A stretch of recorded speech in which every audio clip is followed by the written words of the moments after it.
I am a Filipino, inheritor of a glorious past, hostage to the uncertain future. As such, I must prove equal to a twofold task. The task of meeting my responsibility to the past, and the task of performing my obligation to the future. I am sprung from a hardy race, child many generations removed of ancient Malayan pioneers. Across the centuries, the memory comes rushing back to me. Proud state men putting out to sea in ships that were as frail as their hearts were stout. Over the sea I see them come, borne upon the building wave of the misty, carried upon the mighty swell of hope, hope in the free abundance of the new land that was to be their home and their children's forever. This is the land they sought and found. Every inch of shore that their eyes were set upon, every hill and mountain that beckoned to them with a green and purple invitation, every mile of rolling plain that their view encompassed, every river and lake that promised the plentiful living and the fruitfulness of commerce is evolved by the strength of their hearts and hands, by every right of law, human and divine, this land and all the appurtenances thereof, the black and fertile soil, the seas and lakes and rivers teeming with fish, the forests with their inexhaustible wealth in wild and timber, the mountains with their bowels swollen with minerals. The whole of this rich and happy land has been for centuries without number, the land of my fathers. This land I received in trust from them, and in trust will pass it to my children, and so on until the world is. I am a Filipino. In my blood runs the immortal seed of heroes, seed that flowered down the centuries in days of courage and defiance. In my veins yet pulses the same hot blood that sent the Hulago to battle against the alien foe, that drove Diego Silang and the Bohoy into rebellion against the foreign oppressor. That seed is important.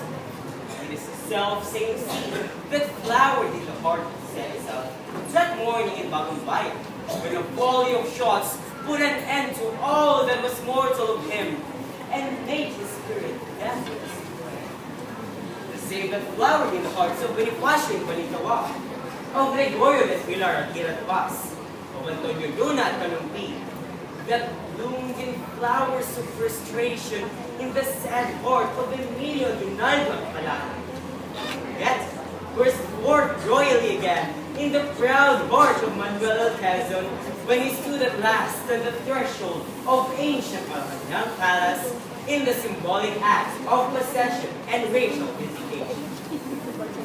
The seed I bear within me is an immortal seed. It is the mark of my manhood, the symbol of my dignity as a human being. Like the seeds that were once buried in the tomb of Tutankhamen many thousands of years ago, it shall grow and flower and bear fruit again. It is the insignia of my race. My generation is but a stage in the unending search of my people for freedom and happiness.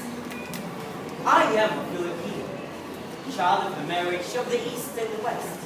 The East, with its languor and mysticism, its passivity and endurance, was my mother, and my sire was the West, that came thundering across the seas with the cross and sword and the machine.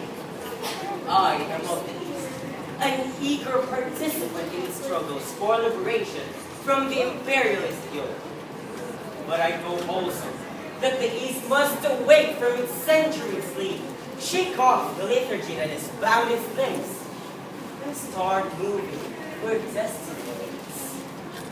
For I too am of the West, and the vigorous peoples of the West have destroyed forever the peace and quiet that once were ours. I can no longer live, a being apart from those whose world now trembles to the roar of bomb and cannon shot. For no man and no nation is an island, but a part of the main. There is no longer any east and west, only individuals and nations, making those momentous choices that are the hinges upon which history revolves.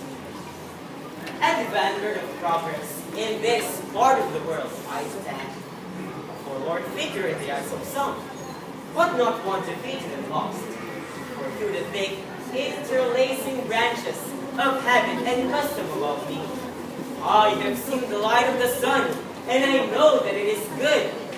I have seen the light of justice and equality and freedom. My heart has been lifted by the vision of democracy, and I shall not rest until my land and my people shall have been blessed by this. The power of any man or nation to subvert or destroy. I am a Filipino, and this is my inheritance. What pledge shall I give that I may be worthy of my inheritance? I shall give the pledge that has come ringing down the corridors of the centuries, and its all be compounded of the joyous cries of my Malayan forebears when they first saw the contours of this land loom before their eyes. Battle cries that have resounded in every field of combat from Mactan to Tiras Pass, all the voices of my people when they sing. Land of the morning, shouted the sun returning, near shall invaders travel thy sacred shore. Out of the lush green of this 7,000 eyes, and the heartstrings of 16 million people all vibrating to one song, I shall give the mighty fabric of my pledge. Out of the songs of farmers at sunrise when they go to labor in the fields, out of the sweat of hard-bitten pioneers in Malin and Corsagado, out of the silent endurance of stevedores at the piers, and the ominous grumbling of peasants in Pampanga, out of the first cries of babies newly born, and the lullabies that their mothers sing, out of the crashing of gears and whine of turbines in the factories, out of the crunch of plows upturning the earth, out of the limitless patience of teachers in their classrooms and doctors in their clinics, out of the tramp of soldiers marching, I shall make the pattern of my pledge.